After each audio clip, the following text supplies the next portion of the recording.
ব্যবসায়ী, আমার বউ অনেক অসুস্থ, আমি বলছি আরেকটা বিবাহ করার জন্য। আমার বউ আমাকে কোরআন শপথ করাইছে, এখন আমি কি করবো? দূর, কোরআন শপথ করলে কি তুই বিচ্ছুইত না, তুই বিয়ে করে গেলা।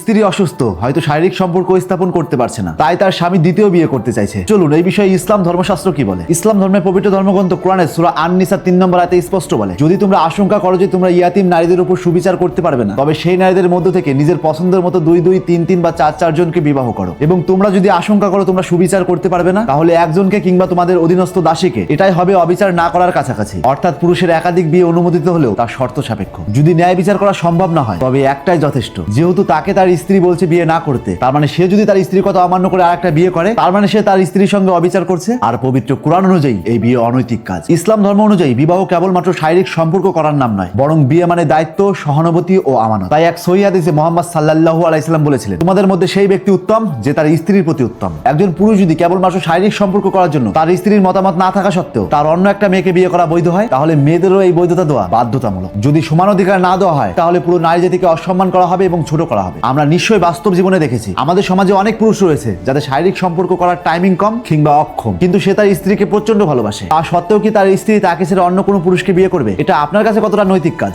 একটা মেয়ে কেনা পণ্য নয় যে একটা ভালো লাগছে না আর একটা নিয়ে আসলাম, আবার সেটাও ভালো না লাগলে আর একটা নিয়ে আসলাম। চিকিৎসা বিজ্ঞান এবং মনোবিজ্ঞান অনুযায়ী অসুস্থ অবস্থায় একজন মানুষের সবচেয়ে বেশি প্রয়োজন মানসিক শান্তি এবং কাছের মানুষের সঙ্গ। স্বামী দ্বিতীয় বিয়ে করতে চাইলে অসুস্থ স্ত্রীর মনে নিরাপত্তাহীনতা এবং তীব্র মানসিক চাপের সৃষ্টি হয়। আর এই মানসিক চাপ শরীরের রোগ প্রতিরোধ ক্ষমতা কমিয়ে দেয়, অর্থাৎ ইমিউনিটি পাওয়ার কমিয়ে দেয়, যা তার শরীরকে আরো অসুস্থ করে তোলে। আর ঠিক বিপরীত দিকে প্রিয়জনের ভালোবাসা বা সঙ্গ শরীরে অক্সিটোসিন হরমোন বৃদ্ধি করে, যা দ্রুত সুস্থ হতে সাহায্য করে। আর অন্যদিকে বিশ্বাসঘাতকতার ভয় বা অবহেলার অনুভূতি সুস্থ হওয়ার প্রক্রিয়াকে বাধাগ্রস্ত করে। পবিত্র কোরআনে একাধিক বিয়ের পারমিশন দিলেও শর্ত দিয়েছে ন্যায় বিচার। আর ন্যায় মানে কেবলমাত্র ভরণ পোষণ নয়, মানসিক শান্তি, মর্যাদা, নিরাপত্তা, সবকিছুতে সমতা। অসুস্থ স্ত্রীর হৃদয়ে ভয় ঢুকিয়ে তাকে অনিরাপত্তায় ফেলে দিয়ে যদি কেউ বলে এটা বৈধ, তবে প্রশ্ন থাকবে এটা কি সত্যিই ন্যায়? ইসলাম ধর্মগুরু মুহাম্মদ সাল্লাল্লাহু আলাইহি সাল্লাম স্পষ্ট বলেছেন, তোমাদের মধ্যে উত্তম সেই ব্যক্তি যে তার স্ত্রীর প্রতি উত্তম। উত্তম মানে শুধুমাত্র অধিকার ভোগ নয়, বরং দায়িত্ব পালন। সুস্থ সময়ে ভালোবাসা দেখানো খুবই সহজ, কিন্তু অসুস্থ সময়ে পাশে দাঁড়ানোই আসল চরিত্রের পরিচয়। বিয়ে শুধুমাত্র শারীরিক চাহিদার জন্য নয়, অনেক কিছুই বৈধ হতে পারে, কিন্তু সব বৈধ কাজই নৈতিকভাবে শ্রেষ্ঠ নয়। সত্যিকারের ধর্ম মানুষকে ভালোবাসতে শেখায়, কষ্ট বাড়ায় না। তো শেষ কথা একটাই, ভালোবাসা যদি কেবলমাত্র সুবিধার সময় টিকে থাকে তবে সেটা ভালোবাসা নয়, অন্য কিছু। আর দায়িত্ব ছাড়া সম্পর্ক শুধুমাত্র কাগজে থাকে, হৃদয়ে নয়। সবকিছুর পরিপ্রেক্ষিতে একটা কথাই বলতে চাই, ইসলাম ধর্ম এবং বিজ্ঞান এই নিয়মকে কোনো রকম ভাবে পারমিশন দেয় না। আর যেই সব হুজুর আলেম এই নিয়মকে জোর করে পারমিশন দেয়, তারা মেয়েদের অধিকার কেড়ে নেয় এবং মেয়েদের ভোগ্য বস্তু বানায়। বিশ্বাস করুন,